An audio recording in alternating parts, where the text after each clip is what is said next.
Assalamualaikum warahmatullahi taala wabarakatuh dan selamat sejahtera.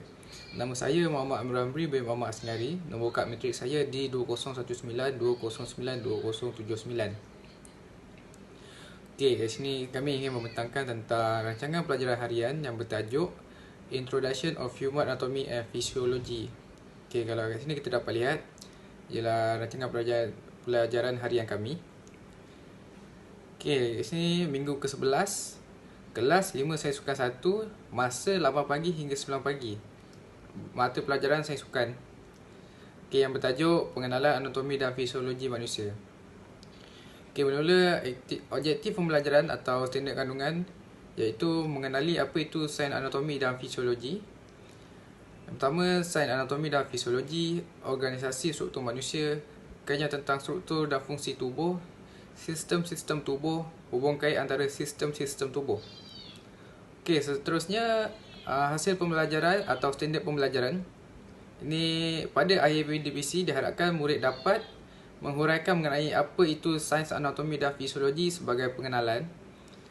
Seterusnya mengisi tempat kosong organisasi struktur manusia. Itu dari segi psikomotor. Seterusnya daripada segi kognitif pula, murid dapat menyatakan kajian tentang struktur dan fungsi tubuh dengan tepat. Seterusnya membuat perbezaan tentang struktur dan fungsi tubuh. Dari segi efektif pula dapat mengaitkan kepentingan sains anatomi dan fisiologi dalam kehidupan, memahami fungsi-fungsi sistem tubuh. Ini kita dapat lihat mod pembelajaran. Kami menggunakan mod pembelajaran hanya pembincangan dan integrasi teknologi maklumat. Kemahiran insania atau elemen merentas kurikulum menggunakan bahasa, pembelajaran sepanjang ayat.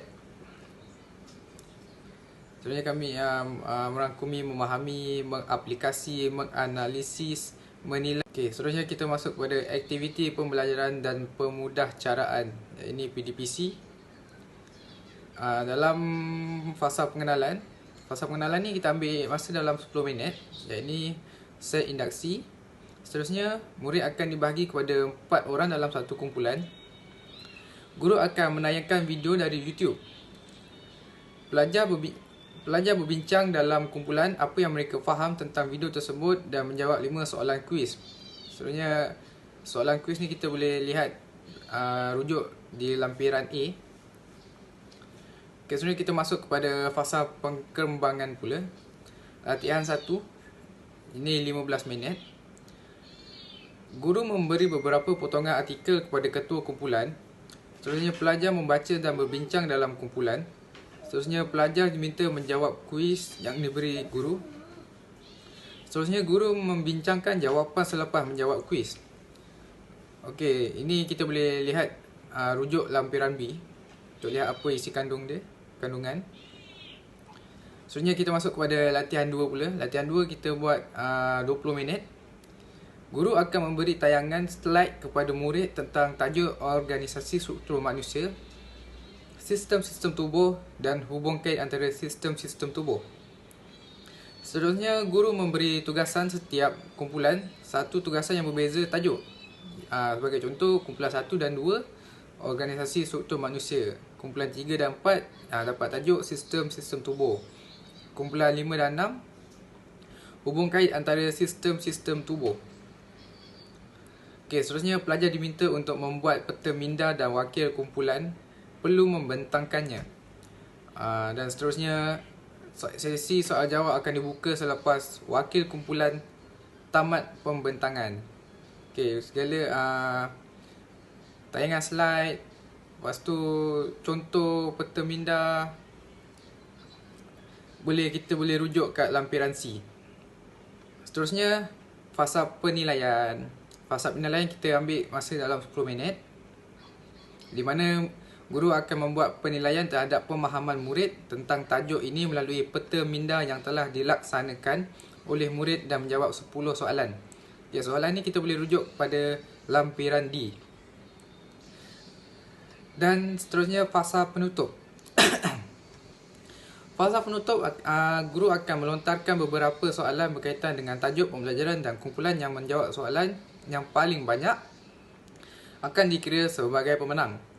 Jika ada pelajar yang malu untuk bertanya di dalam kelas, pelajar boleh menulis soalan dan letak di parking lot yang disediakan dalam kelas.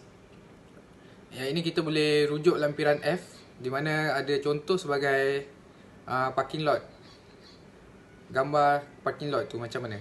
Okay, ini adalah alat bantu mengajar ataupun ABM, ataupun bahan bantu mengajar BBB. Ini menggunakan nota, artikel, lembaran kerja, kertas mahjong, projektor dan projektor skrin. Okay, rujukan kami mengikut sukatan pengajaran sains sukan tingkatan 4. Seterusnya YouTube. Nah, ini ada link YouTube. Last sekali kita boleh tengok kepada refleksi.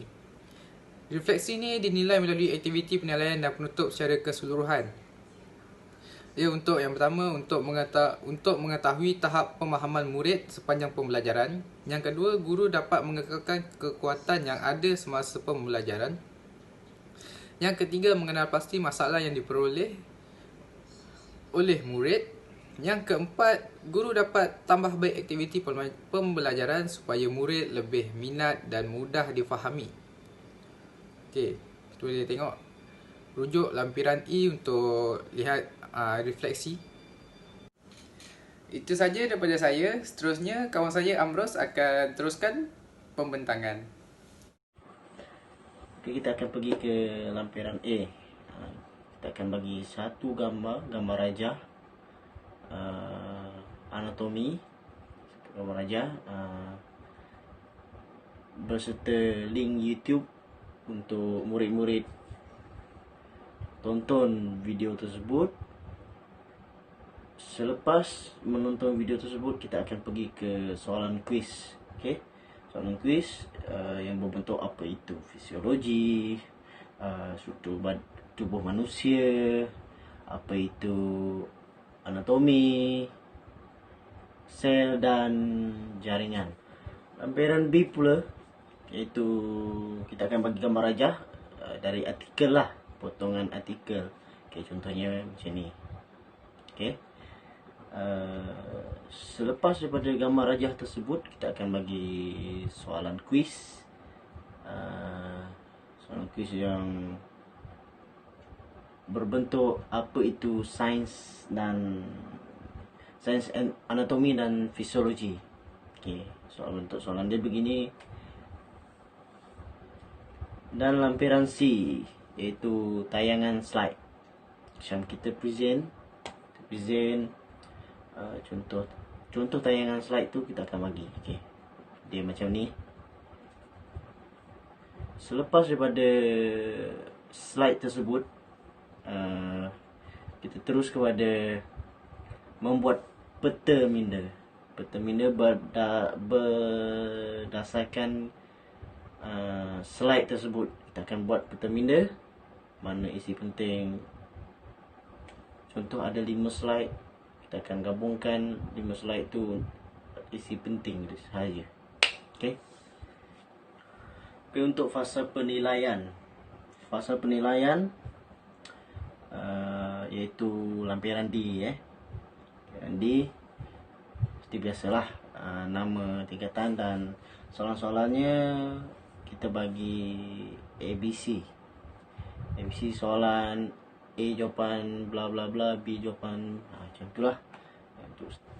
Untuk seterusnya kita akan pergi ke lampiran E. Lampiran E ni di borang soal selidik. Dan seterusnya kita akan pergi ke lampiran F, iaitu contoh parking lot. Contohnya begini. Okey, itu saja daripada saya untuk menerangkan sedikit RPH ni. Maaf kalau ada tersilap bahasa. Sekian, terima kasih.